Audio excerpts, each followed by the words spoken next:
Welcome to Love 2.0, an insightful conversation about God, love, and sexuality. I'm your host, Michael Oden. Now let's dive in. So, in today's episode, I'd like to try to accomplish three things. First off, I want to dive in a little bit deeper into my story. Secondly, I hope to inspire you guys with some lessons learned along the way. And lastly, I'll share three ways you can drastically improve your marriage and relationships today. So there was a famous man who was once quoted when he first saw his wife, and his words sum up my childhood desires to get married. At last, the man exclaimed, "This one is bone of my bone and flesh of my flesh. She would be called woman because she was taken from me, man." Now, you may or may not recognize the man who made this statement, but if you dissect his words, you may gain a deeper understanding of what he was actually saying. His first words were, "at last." When someone says at last, that means two things. They've been searching for something very important, and they've been searching for a long time.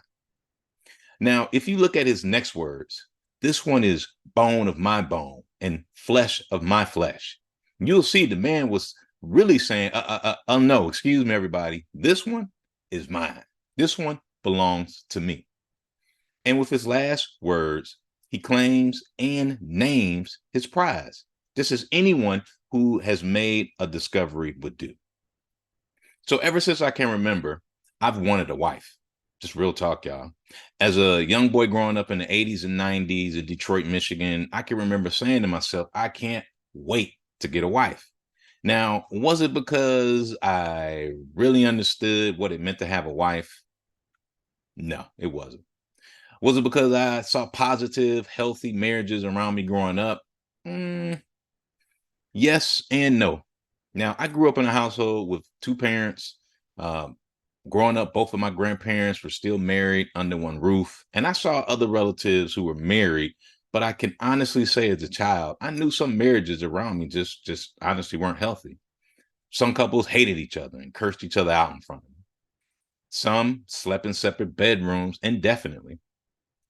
Some never disrespected each other, but neither did they show any kind of real, genuine love and respect or excitement for one another. And some literally took every chance that they could to talk down on each other behind each other's back.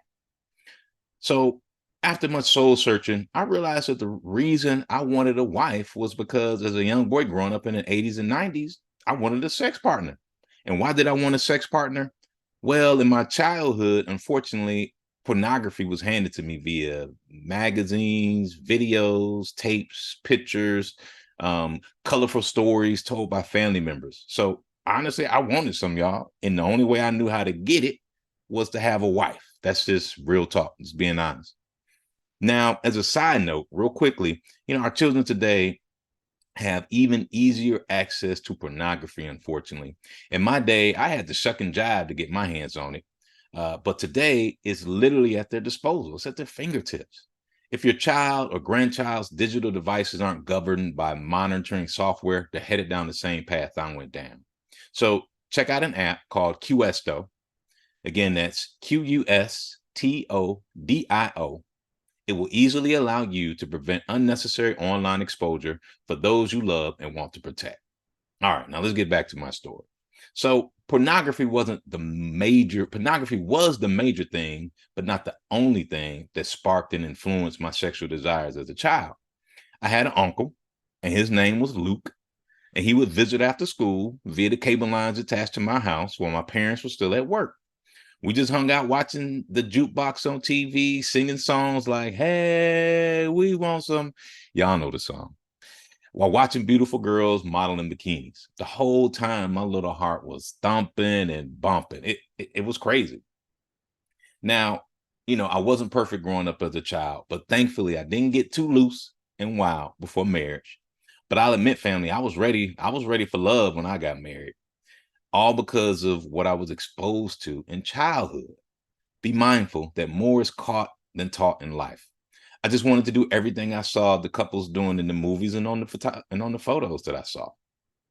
So, just like the man I quoted earlier, when I got married, I said, at last, this one belongs to me. I was ready, y'all.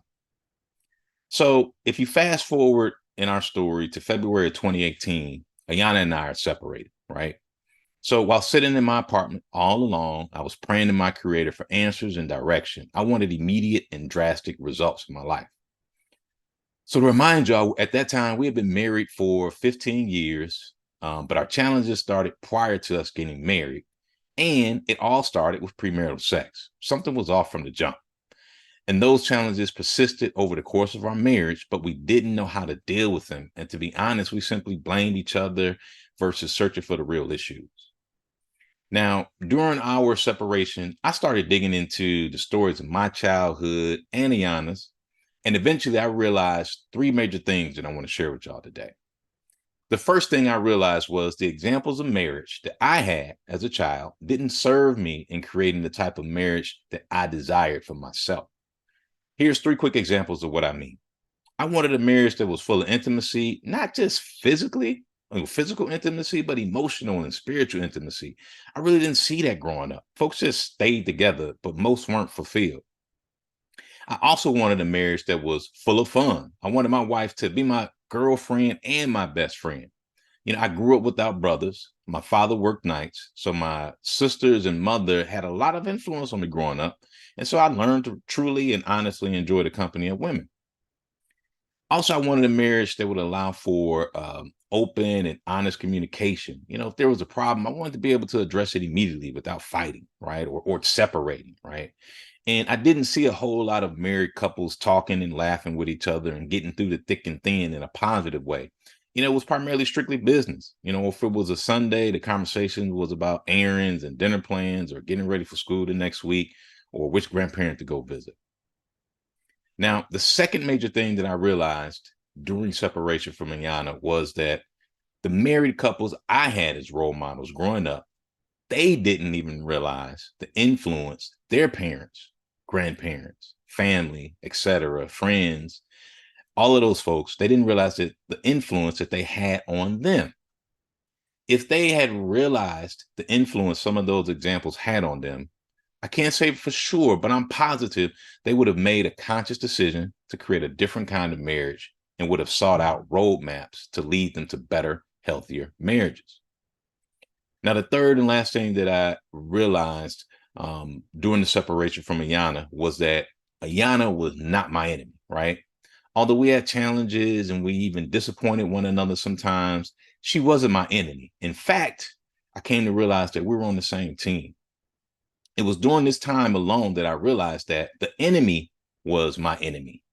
And if you reference the quote I shared earlier in our conversation, the man and woman in that story eventually got attacked by an enemy, and that enemy, unbeknownst to both of them, drove a huge wedge between the two of them. So deep, in fact, it destroyed their bond.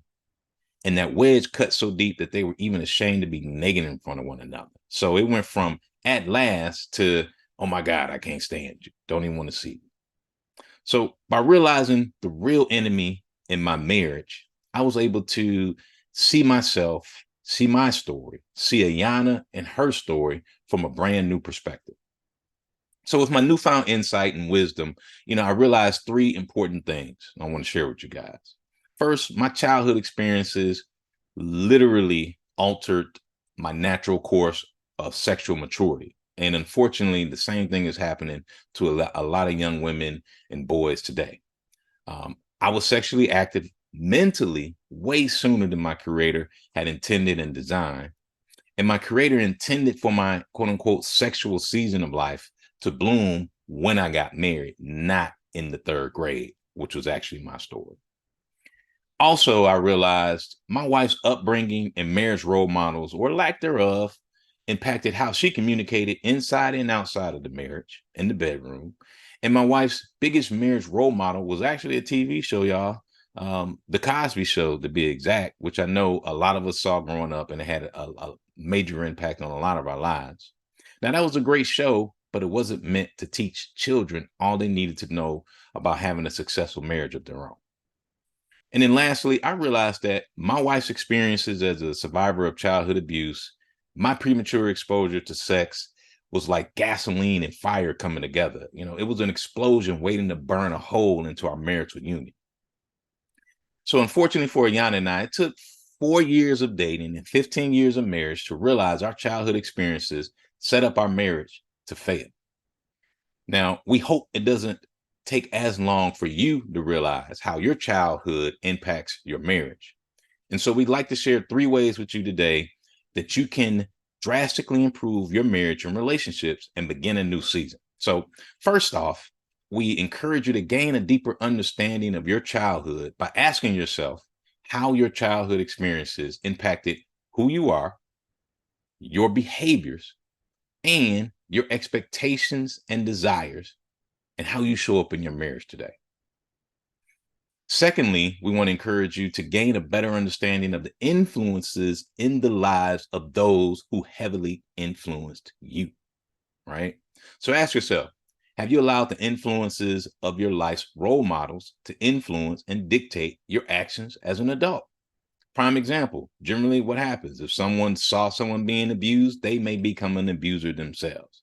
If someone saw someone using harsh language and communicating with a married one or a loved one, they will use harsh language themselves in their own marriage or relationships. It's just that simple, y'all. Lastly, we encourage you to respond to the whole person, right? Try not to react to their emotional state today.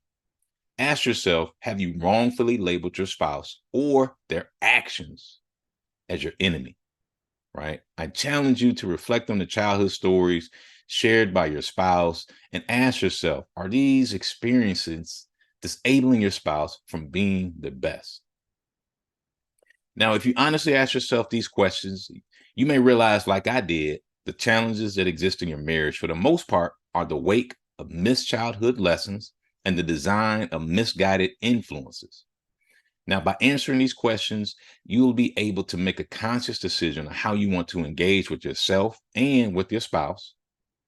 You can choose to judge them by their flaws, or you can make a decision to step in and love them in the ways that they need to be loved.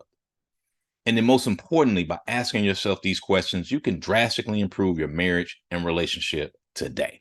All right. So if you find yourself experiencing a lot of unresolved emotions or pain as you reflect on, yourself and your loved one's story, I encourage you to seek the help of a professional therapist who can help you safely and productively navigate your feelings. Now, y'all, in our community, especially as African Americans, we know that there's a huge stigmatism around seeking a therapist, but I encourage you to don't think for 1 minute that seeking assistance from a therapist is a sign of weakness. In fact, it's a strength.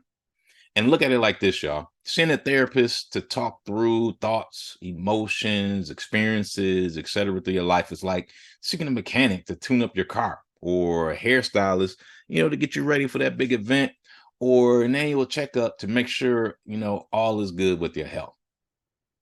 So speaking with the therapist, regardless if you're going through a life crisis or just need someone unrelated to chat with, is one of the best things you can do for your well-being. Now, if you need a referral for someone to see, I like to recommend my boy, Dr. Corey Carlisle. Now, Dr. Corey is down to earth and he acknowledges the creator. He's available in person or virtually. And honestly, y'all, he's just a good guy helping other human beings live their best life. So if you can find Dr. Corey at CoreyCarlisle.org. All right, I'm gonna spell it out for y'all. So that's CoreyCarlisle.org.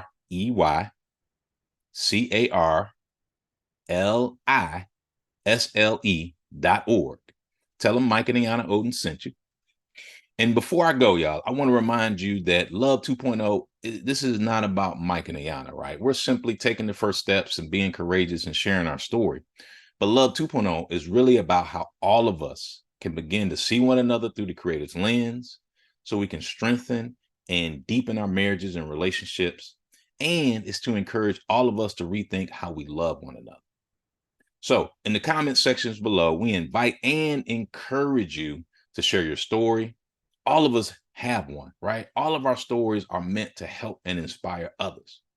Secondly, we inspire you to share what you learned during your journey so that others can learn too.